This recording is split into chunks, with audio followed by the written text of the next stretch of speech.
Welcome to Wrestling with Giants.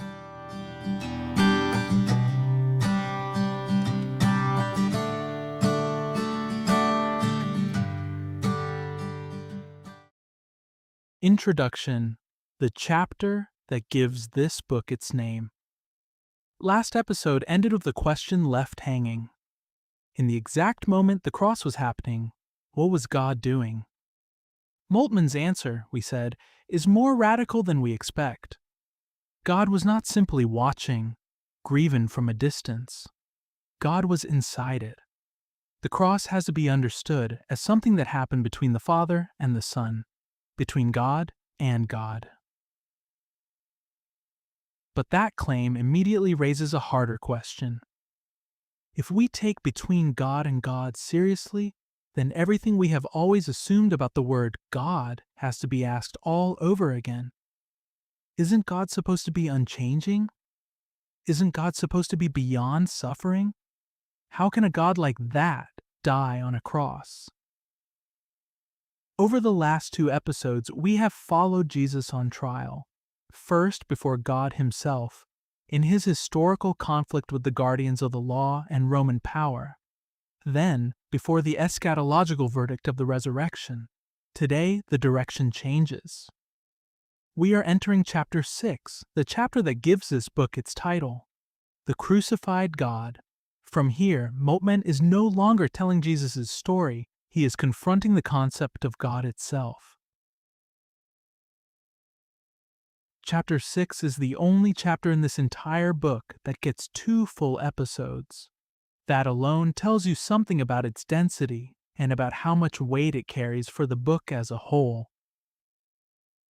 Moltmann himself frames it this way at the chapter's opening. The 3 chapters we've just come through, chapters 3, 4, and 5, were Christology, questions about who Jesus is. The 3 chapters that follow, starting here, are systematic theology, chapters that draw out what that Christology means for the doctrine of God, chapter 6, for the theology of being human, chapter 7, and for a critical theory of church and society, chapter 8. And he deliberately works in reverse order, the doctrine of God first, then humanity, then political theology last, because understanding Jesus' own abandonment by God has to come first. Chapter 6 has 9 sections. The 4 we cover today form one continuous line of argument, pushing the classical concept of God, unchanging, incapable of suffering, as far as it will go, to show exactly why and how it cannot hold a suffering God.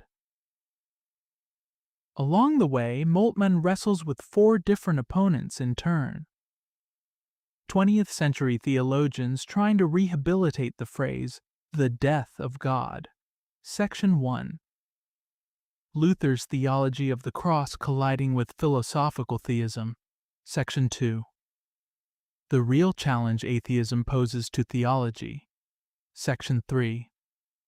And finally, the early church's own doctrine of Christ's 2 natures and why it eventually hit a wall on exactly this problem. Section 4. Where Moltmann lands after wrestling all 4 will become clear as we go. Next episode, episode 8, brings Moltmann's own answer, a Trinitarian theology of the cross. Part 1. Is the death of God the starting point of Christian theology? Moltmann opens this chapter by sketching the mood of his own era. For decades, Christians and theologians had grown uneasy over public arguments about God's existence. God is dead collided with God cannot die, and religious ideas that had felt settled for centuries were shaken loose. Some people responded by dropping the question of God from the conversation altogether. Others, following the sensibilities of the modern age, held onto Jesus' human side and quietly set the question of his divinity aside. Moltmann thinks neither response actually solves the real crisis. Behind the political and social crisis of the Church, behind its crisis of credibility, there always lurks a Christological question: who really is Christ for us today? And behind that question lies a question about God. Which God moves Christian faith? The crucified God, or the gods of religion, race, and class? What interests Moltmann is that, in the middle of this noisy argument, something genuinely useful had begun to emerge, on both the Catholic and Protestant sides at once. A real convergence, which is exactly why Moltmann treats this whole chapter as ecumenical work, a task and a hope shared across both traditions. The name usually given to this convergence, Death of God Theology, sounds far more dramatic than the actual work behind it. Its real contribution was forcing theologians back to Christology, to speak of God within earshot of Jesus' own dying cry. But Moltmann immediately flags the limit. Theological tradition had always read the cross and resurrection through the lens of soteriology, the branch of theology that asks how salvation works. It kept asking, what does this death do for us? It rarely asked, with any real seriousness, what does this death mean for God himself? The theologian Paul Althaus once put this ambiguously: Jesus died for God before he died for us. What makes that line ambiguous is this: earlier Protestant theology's real fault, on Althaus's own account, was never reading the cross inside the relationship between the Son and the Father. It went straight to humanity instead, treating the cross only as an atoning death that paid for sin. Later generations of Protestant thinking about Jesus retreated even further, treating his death as little more than a model of obedient endurance, proof that he stayed faithful to his calling under suffering. So Moltmann's question is this: can Jesus' death actually be a statement about God? And if it can, doesn't that amount to a revolution in the very concept of God? The Catholic theologian Karl Rahner has argued since the 1960s that Jesus' death can be understood, in a properly Trinitarian sense, as the death of God. His reasoning runs like this: through Jesus' death, our death becomes the death of the immortal God himself. That doesn't just mean the death has saving power. It means the very nature of that death says something about God. As Rahner puts it, we cannot simply assume this death leaves God untouched. Quite the opposite. This death itself expresses God. That immediately sharpens into a harder question. To what degree was God himself really caught up in what happened to Jesus on the cross? Did God suffer there in himself, or only in someone else? If Jesus' death can genuinely be called the death of God, then who exactly is God here? The one who lets Jesus die, or the Jesus who is dying? The question already presupposes some kind of division inside God. The Catholic theologian Urs von Balthasar took a similar path. He picked up this unsettling phrase, the death of God, and under the heading of the Paschal Mystery, wrote an essay titled The Death of God as the Source of Salvation, Revelation, and Theology. He emphasizes the saving knowledge that comes from the cross, understands the Church as a church that lives under the cross and from the cross, and develops the doctrine of God itself as a Trinitarian theology of the cross. That line of thought eventually runs through Luther's theology of the cross, through Hegel and Kierkegaard, through the 19th century kenotic theologians of Germany, England, and Russia, and through Karl Barth. Von Balthasar goes further than Rahner. He traces the self-surrender, the grief, and the death of the crucified Christ all the way back into the inner mystery of God, and, working in the other direction, discovers, in this very death, just how full and rich God's own Trinitarian relationships are. Still, Moltmann points out that for all this careful work, von Balthasar never actually makes God's mutability, God's capacity to suffer, or the problem of death itself the direct, explicit subject of the book. Two others tried something similar.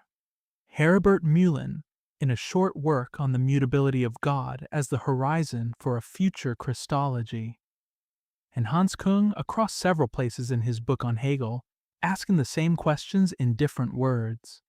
Can God suffer? Can God change? On the Protestant side, after Adolf Schlatter and Paul Althaus, Karl Barth developed his own theology of the cross.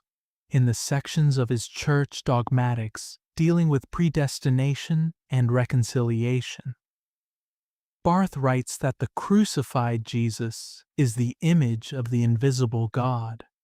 He fuses the traditional doctrine of Christ's two natures, divine and human, with the traditional doctrine of Christ's two states, humiliation and exaltation. The result, Jesus' divinity is revealed precisely in his humiliation, and his humanity precisely in his exaltation. In this way, Barth consistently pulls the harshness of the cross directly into his concept of God. He criticizes one-sided Lutheran theologies of the cross even as he pushes that same theology of the cross deeper, arguing that only in connection with the resurrection can a theology of the cross remain theology at all, while also radically affirming the abandonment of the crucified Christ. His Christological concentration never collapses into what theologians call Christomonism, treating Christ as though he were the whole of theology with nothing beside him.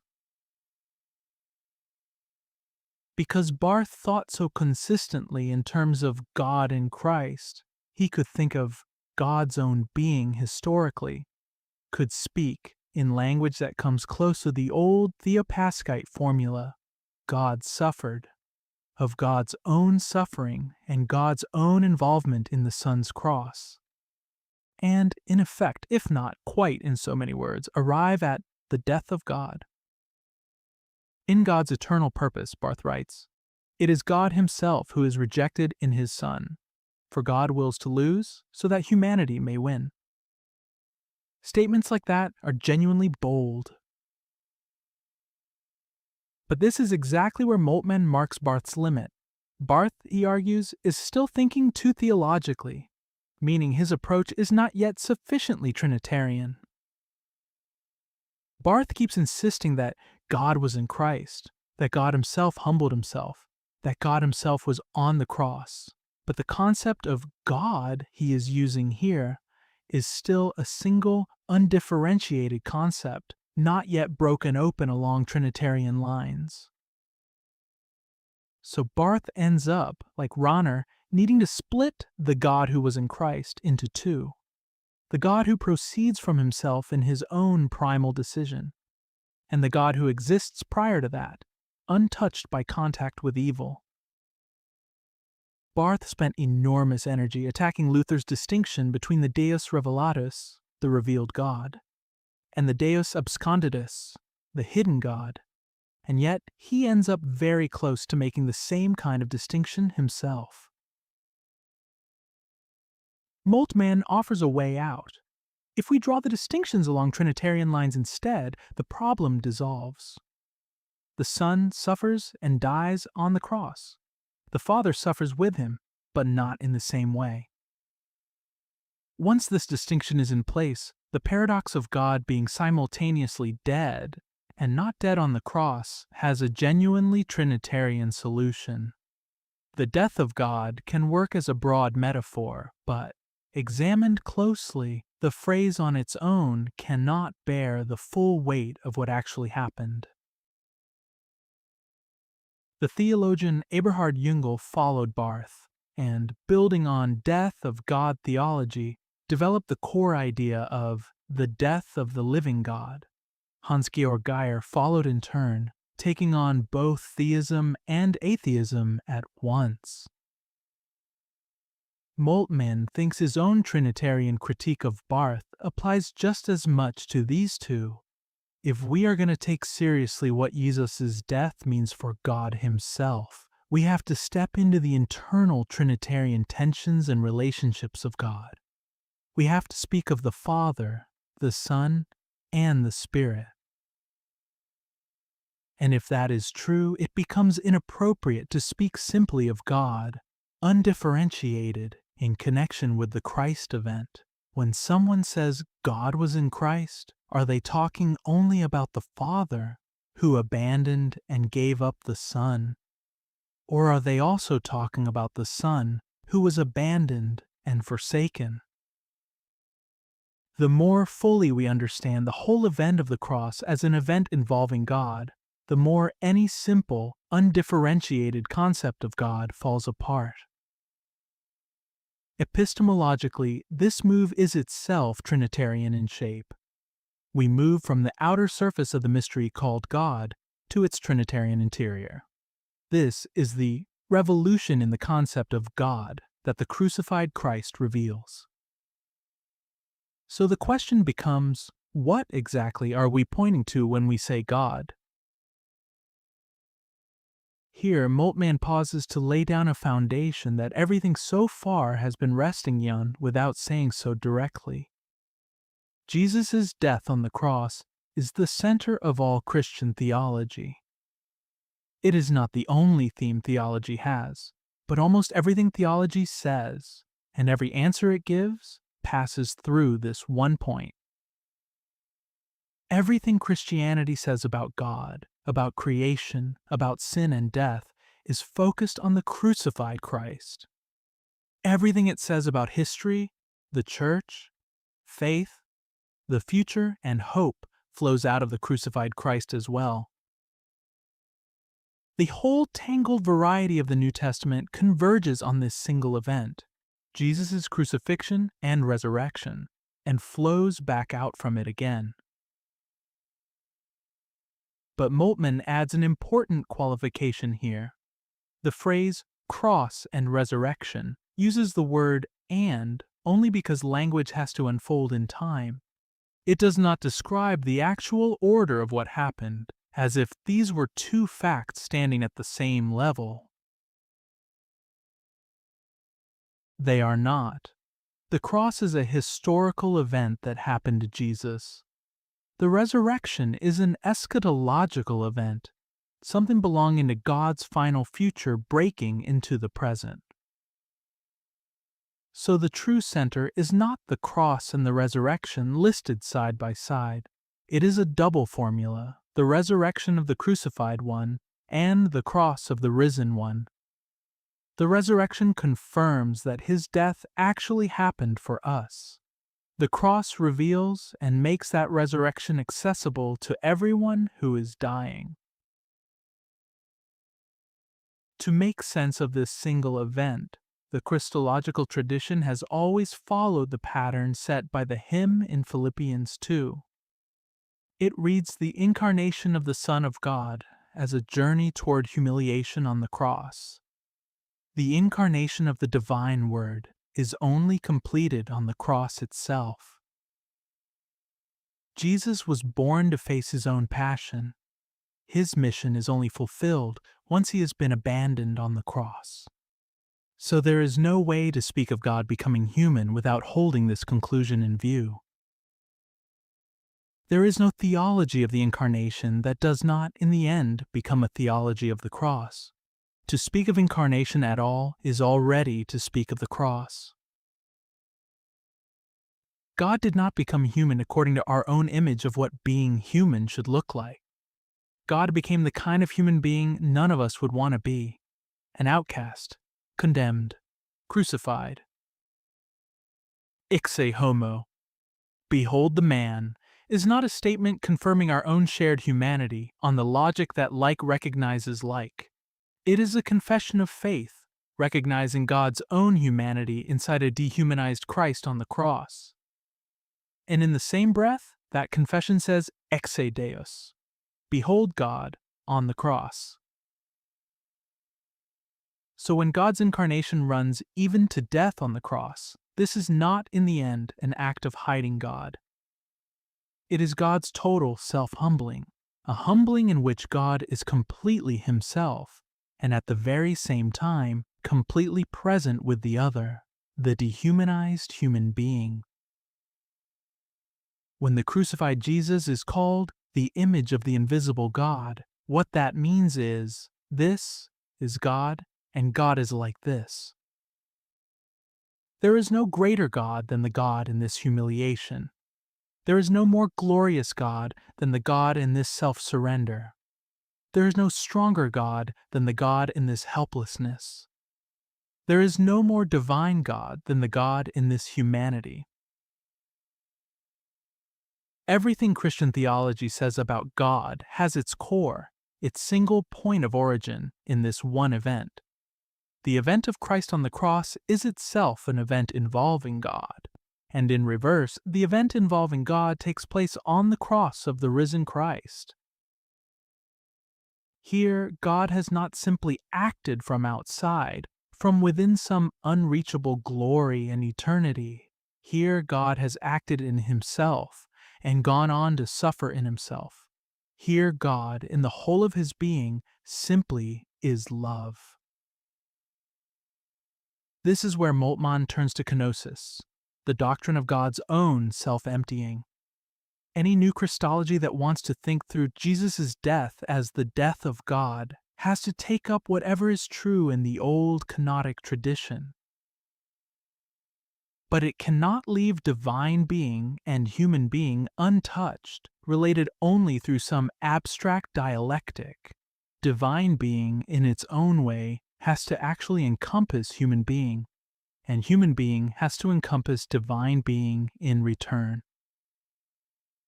That means thinking through the event of the cross within God's own being, in both Trinitarian and personal terms, starting not from Christ's two natures, as the traditional doctrine does, but from the totality of Christ's one person, and understanding the Son's death as something that happens in relationship to the Father and the Spirit.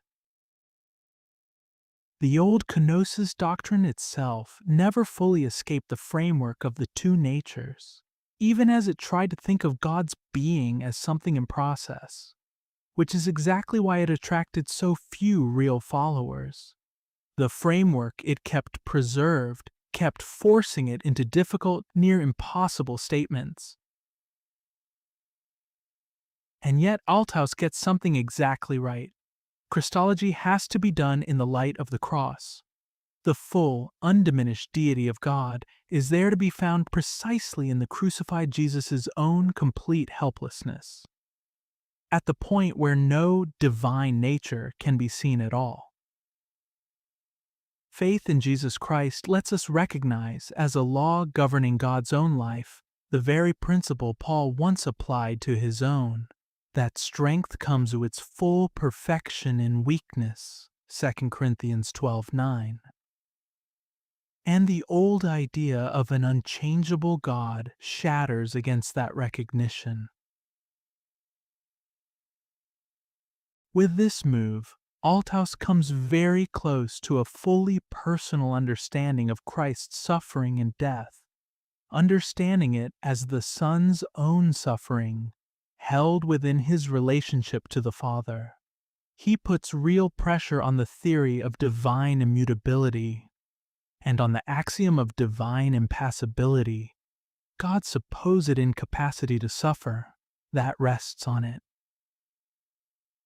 But at exactly that point, he retreats back into the old dialectic between Godhead and manhood, and so blocks his own path toward a properly Trinitarian understanding of kenosis.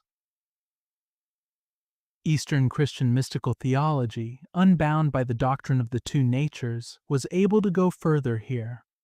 It could say, kenosis is the work of the incarnate Son, and, at the same time, the work of the entire most holy Trinity. Christ cannot be separated from it.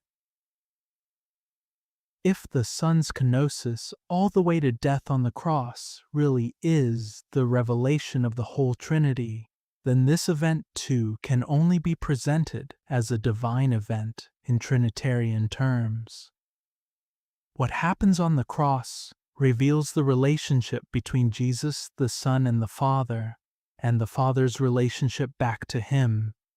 The cross, and its liberating effect, opens the path by which the Spirit moves from the Father to us. The cross stands at the very heart of God's Trinitarian being, dividing and joining the divine persons in relation to one another, and portraying them in a particular way. Whoever truly speaks of the Trinity speaks of the cross of Jesus. They do not speculate about riddles in heaven. Moltmann now sharpens the conclusion of this section with real precision. Jesus' death should not be understood as the death of God. It should be understood as death in God. The death of God cannot be called the true starting point of Christian theology, even granting that the phrase contains some element of truth. The real starting point of Christian theology is only this: death on the cross, in God, and God in Jesus' death.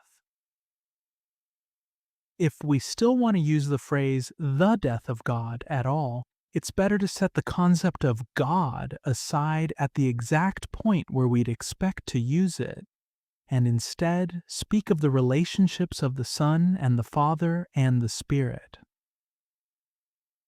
Out of the life shared among these three, a life that holds Jesus' death within it, comes the answer to who God is and what His divinity means. Much of the existing discussion of the death of God has missed exactly this Trinitarian dimension. Moltmann closes this section with a symbolic image from Cyril of Jerusalem. On the cross, God stretched out His hands to embrace the ends of the earth. This symbol invites us to understand Christ hanging on the cross as the Trinity's own stretched out God. So far, we've followed a whole line of 20th century theologians trying to rework the death of God into something Christian theology could actually use. Rahner, von Balthasar, Barth, Jüngel, Geyer. Each gets somewhere real, and each, in Moltmann's reading, ends up needing to quietly split God into two, because none of them pushes all the way into the Trinity. His own fix is precise. Not the death of God, but death in God, held inside the relationships of Father, Son, and Spirit. Part 2. Theism and the Theology of the Cross. Moltmann now turns the clock back to the figure at the root of this whole discussion, Martin Luther. In the late Middle Ages, the theology of the cross meant a mysticism of suffering. Luther puts the phrase to entirely different use. For him, the theology of the cross is a new principle of theological epistemology, meaning a new principle for how we can know God at all, and what kind of knowledge counts as real knowledge of Him. On April 26, 1518, at a regular theological gathering of the Augustinian order in Heidelberg, Luther presented this new principle through an exposition of Psalm 22. What followed from this moment eventually led him to Worms, though not immediately. That confrontation came 3 years later, in 1521. This theology of the cross stands at the very peak of Luther's decision for Reformation and forms its theoretical foundation. What Luther is attacking here is not mystical suffering as such. He understands the cross as God's own protest against misusing God's name to prop up human wisdom, human achievement, and the religious imperialism of medieval church society. a protest made for the sake of the freedom of faith. With this theology of the cross begins the Reformation's whole struggle over the true church versus the false church, and the liberation of people enslaved under the compulsion to earn their own worth through works and achievement. A completely new relationship to reality itself begins right here. Luther lays out this new principle as a series of theses. The 19th states, in effect, that anyone who claims to grasp God's invisible nature, His power, His divinity, His wisdom, His righteousness, simply by observing what God has made, does not deserve to be called a real theologian. Paul, in Romans 1:22, already called exactly this kind of person a fool, since knowing all of that, on its own, does not make anyone wise or fit for anything. Here, Luther is not talking about theological knowledge in the abstract. He is talking about the theologian, the person who is trying to know God, and what that knowledge actually does to them. He doesn't ask about theory and method in isolation. He asks how that theory functions for the person using it. We called this, back in Episode 3, the shift from pure theory to critical theory. Luther is already, at this early point, reflecting on how knowledge and self-interest are tangled together, whether the person doing the knowing realizes it or not. The epistemological path Luther is attacking descends from Peter Lombard's sentences, and behind it lies an old Stoic assumption, Stoicism being the ancient Greek and Roman philosophy that saw a single divine reason woven through the whole universe. On that assumption, the cosmos is permeated by this divine reason. Its rationality corresponds to the rationality of the divine being itself, and every human being carries the seed of that wisdom already planted inside them. Following the principle that like is known only by like, a person uses the reason they were born with to recognize the reason built into the cosmos, and so arrives at a life that fits their own true nature. And if nature itself corresponds to God, and is in some sense divine, then living in accordance with nature and reason is the same as living in accordance with God. The method works like this. Start from the things that have been made, effects, and reason back from them to their cause, and back further to the one responsible for that cause. Through this kind of inductive reasoning, you arrive indirectly at knowledge of God's invisible nature, His power, divinity, wisdom, and righteousness. This is the foundation underneath every cosmological argument for the existence of God. And it rests on an assumption medieval theology called the analogia entis, the analogy of being, the assumption that created things genuinely resemble their creator, closely enough that reasoning from one to the other actually works. On that assumption, the whole experienced world becomes something like a mirror. God's divinity, power, wisdom, and righteousness, the tradition held, can be read indirectly off the surface of that mirror, because the world is a created, ordered, functioning whole. It is cosmos, creation. Thomas Aquinas built his own version of this argument around 5 starting points. The perception of motion, of an effect, of something that merely happens to exist rather than existing necessarily, of finitude itself, and of things arranged in order.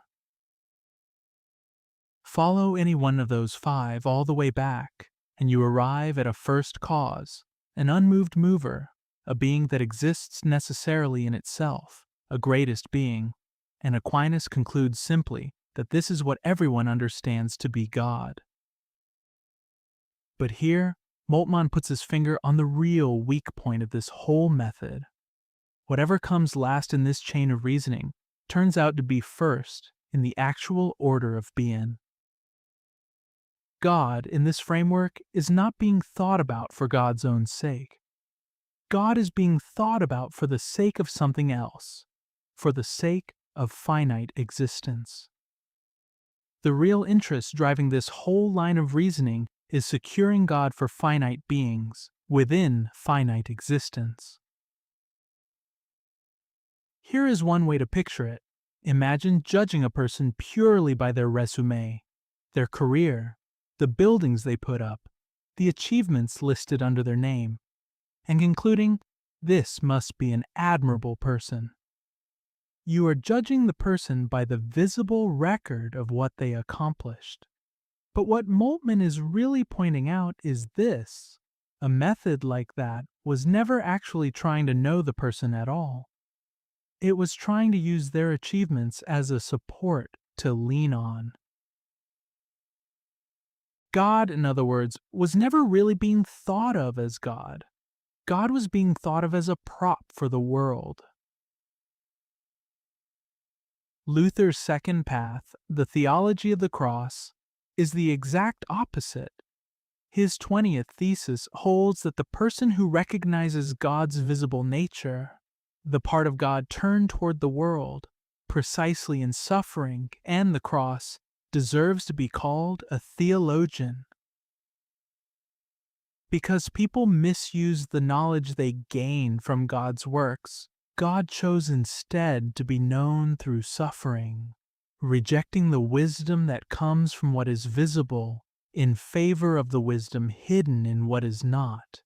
Exactly as Paul argues in 1 Corinthians 1:21, since the world, through its own wisdom, did not come to know God, God chose instead to save those who believe through the apparent foolishness of what is preached.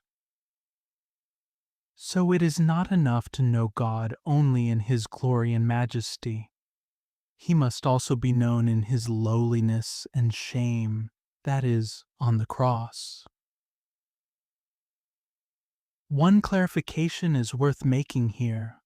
Luther is not saying that natural knowledge of God is impossible in principle. He is asking whether it has ever actually happened in practice. And his answer is that, in practice, no one has. The possibility of knowing God from creation was always open, but people have consistently abused that possibility in the service of idolatry and self-deification. So this knowledge in actual use turns out to be worthless, even harmful. It puffs a person up and plants illusions about their real condition. Set these two paths side by side, and the contrast becomes sharp. The first path judges a person by their resume. The second says, you only really know someone once you have sat with them at their most broken, most vulnerable, most ashamed moment. In Luther's own phrase, in one case you only see their hands, in the other you see into their heart. If natural theology is knowledge that climbs upward, the theology of the cross is knowledge that descends. To know God, in this sense, is to endure God. And knowledge of God gained through the cross of Christ is, in Luther's word, a crucifying knowledge, because it shatters everything a person has been holding on to, both their achievements and their confidence in their own grasp of reality, and precisely in shattering it, sets them free. Luther's 21st thesis sums up this contrast in one memorable line. A theologian of glory calls the bad good and the good bad, while a theologian of the cross calls things by their right names. The theologian of glory, the deeply religious natural man, to use a phrase from the theologian Nikolai Berdyaev, hates the cross and suffering. Chasing achievement and success, this person treats knowledge of an ever-active, all-powerful God as something glorious and uplifting. The theologian of the cross, the believer, comes to real self-knowledge instead, precisely by knowing God inside their own despised humanity, and calls human things by their real names rather than dressing them up in flattering language. Luther then draws out another reversal that this theology of the cross produces. Medieval mysticism had understood the path of suffering, meditation on the cross, meditatio crucis, as a path toward the divinization of the human being, achieved through the via negationis, the way of negation. Luther inverts this exactly. In his reading, the cross is the event of God descending to the level of our sinful nature and our death. The result is not that human beings become divine. It is that human beings are de-divinized, stripped of that false ambition, and given back a true humanity inside the community of the crucified Christ. Because, as Luther puts it, in Adam we tried to climb upward toward equality with God. God came down to be like us instead. That is the meaning of the incarnation, and the kingdom of faith, ruled by the crucified Christ, a kingdom that tears down the divinity we wrongly craved and restores the despised weakness of the flesh we wrongly abandoned. Whoever comes to know God in the lowliness, weakness, and dying of Christ does not know him in the exalted divinity that a God-seeker dreams of. They know him instead inside the very humanity that person had abandoned, rejected, and despised. And in that knowing, the false dream of equality with a God that had dehumanized them collapses, and the humanity that the true God claimed as his own is restored to them. This same thesis carries one more consequence, and it runs a long way. The theologian of glory is drawn to God's visible, active, all-powerful side. The theologian of the cross is drawn instead to what is actually visible of God, and so becomes free to love something different from themselves. Religious longing for praise, power, and self-confirmation goes blind in the face of suffering, its own suffering and other people's alike, because it is in love with success. That love is an eros for the beautiful, a love that wants to make the lover themselves beautiful. But the love that faith encounters at the cross is an entirely different kind of love, a love for what is entirely other than itself. It loves what is sinful, evil, foolish, weak, and unlovable, precisely in order to make it beautiful, good, wise, and righteous. As Luther puts it, sinners are beautiful because they are loved. They are not loved because they are beautiful. At this point, Luther's theology of the cross runs into philosophical theism, the indirect way of knowing God through the world, resting on the same mirror image of the world we already met above. In metaphysics, the nature of divine being is defined by unity, indivisibility, having no beginning or end, immovability, unchangeability. This divine being was, from the start, conceived for the sake of finite existence. So it has to include everything good about finite existence, while excluding everything that threatens it. Otherwise, finite existence would have nothing to lean on in the face of death, suffering, and chaos. Christian theology absorbed this concept wholesale from philosophical theology, largely because Christian faith absorbed the religious need of finite, threatened, mortal human beings to find security in some higher omnipotence and authority. Apply this concept of God directly to Christ's death on the cross, and the cross has to be emptied of divinity entirely, because by definition, this God cannot suffer or die. And yet Christian theology has to think God's own being in suffering and death, ultimately in Jesus' death, or else faith gives up and loses its own identity. On this concept of God, saying God suffers doesn't even mean anything. Suffering and death are not the kind of thing that can be said of a being defined as pure, unconditioned causality. On theism's own logic, a being capable of suffering could not be the true God. Moltmann pushes the argument one step further here.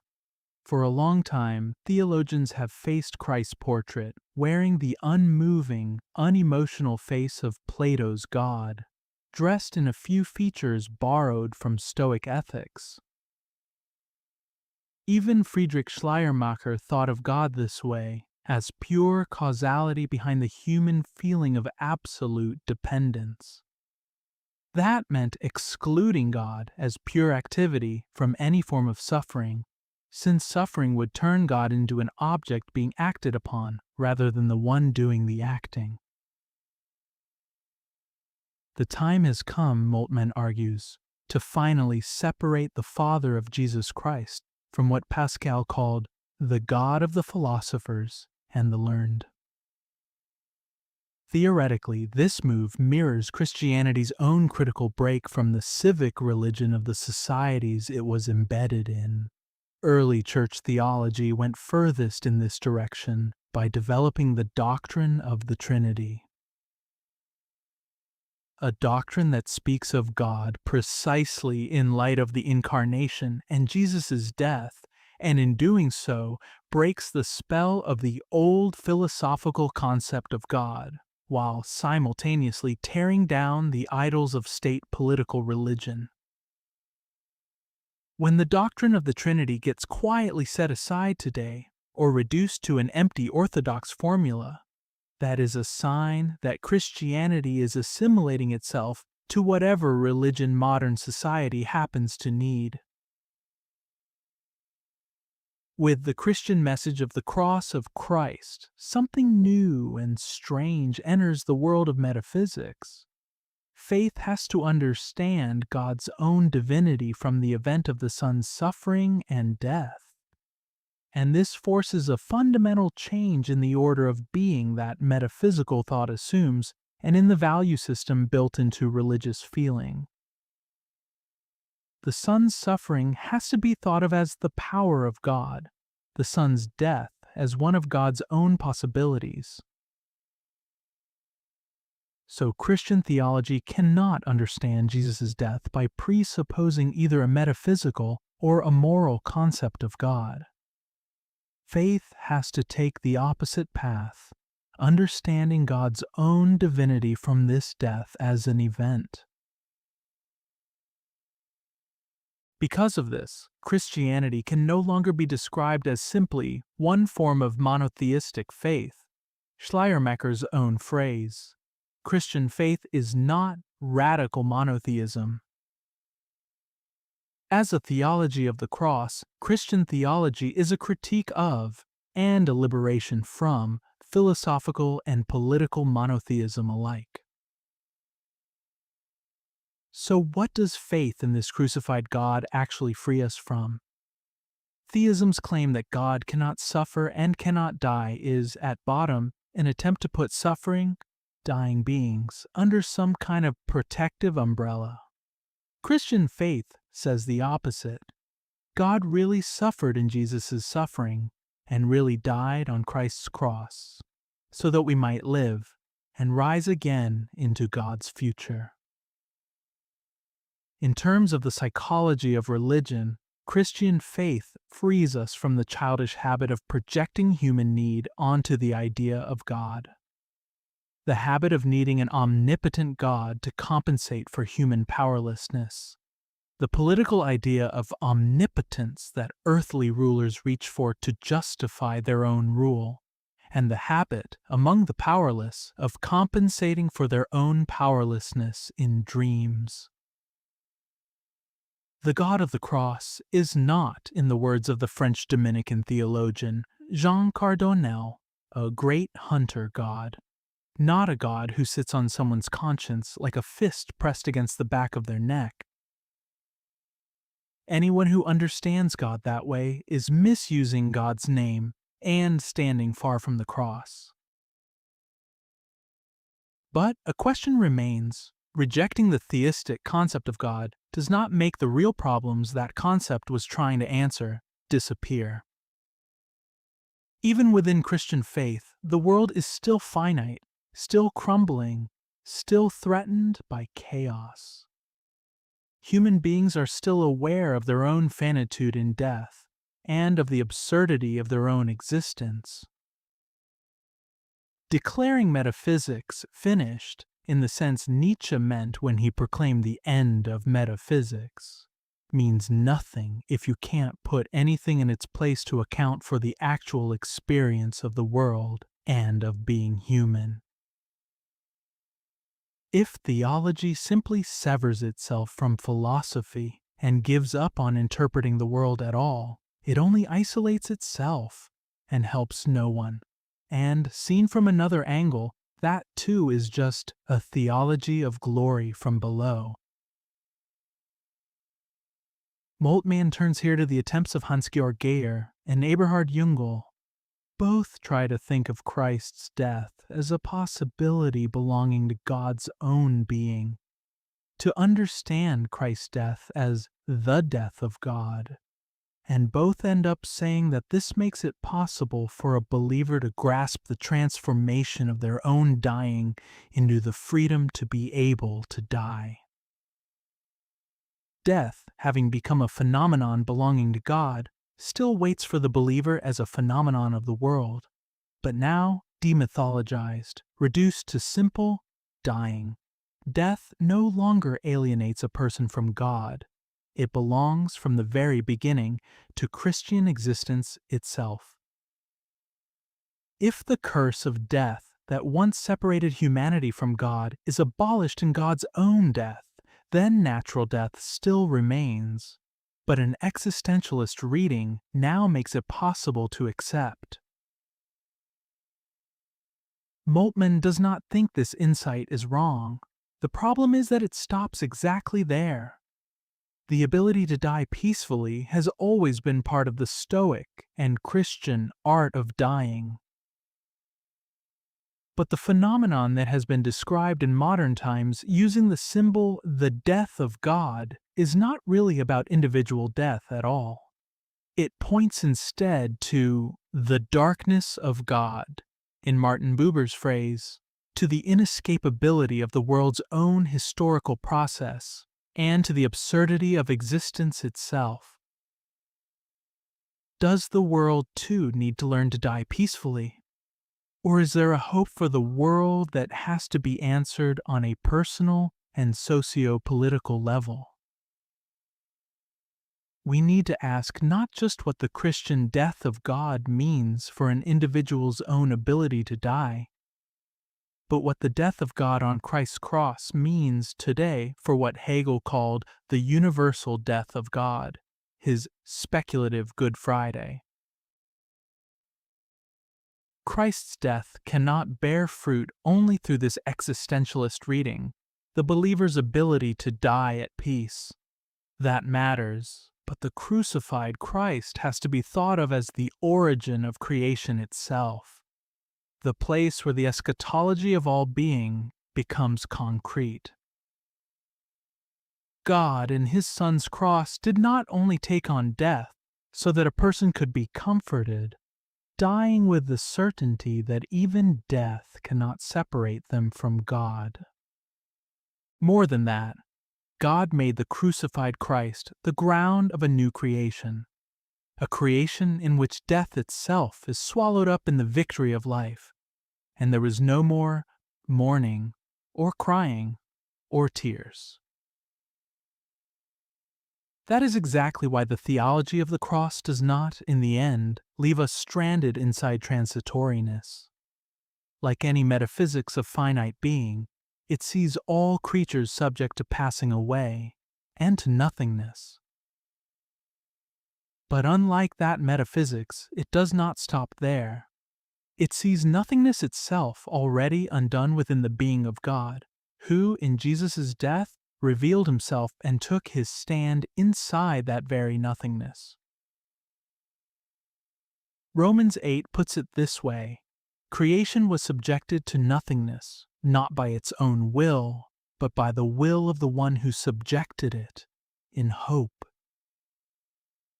That is exactly why the resurrection forces us to think of the world's own annihilation and of a creation made new out of nothing.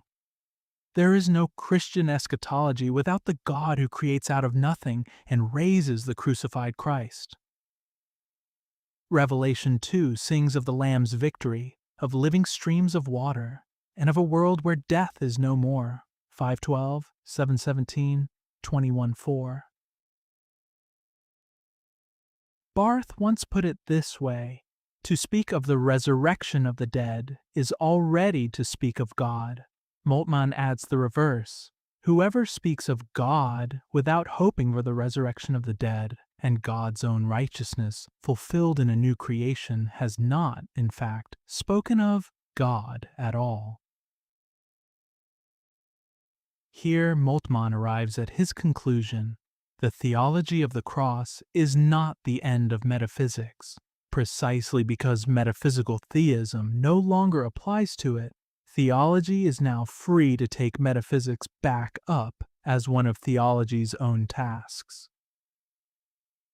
A philosophy of the cross risks sliding into Gnostic speculation, but the theology of the cross still carries a cosmological dimension of its own. The history of God, with the cross event at its core, is not one possibility that exists inside the world's own history. Rather, the world's history is a possibility and a reality that exists inside the history of God. The history of God forms the world's horizon, not the other way around. The apocryphal Acts of Andrew puts it this way: the cross was set up in the cosmos to establish the unstable, giving a future to what is passing away, firmness to what is unsteady, openness to what is fixed, hope to what has no hope, gathering everything that exists and everything that no longer exists into the new creation. That is the conclusion of Section 2. Moltmann now turns to face the theology of the cross's other opponent, atheism. So far, we've watched Luther's theology of the cross collide head-on with philosophical theism. Two kinds of theologian: one who climbs upward from God's visible works, one who descends into God's visible suffering. And once that second path is taken seriously, the old theistic wall, unity, unchangeability, incapacity to suffer, cannot hold. Christian theology has to think God's own being inside suffering and death, or give up its own identity. If you're watching this as part 1 of 2, part 2 picks up right where we left off, with theology's other great opponent, atheism, and the real question it puts to a suffering God. Subscribe and turn on notifications so part 2 lands in your feed.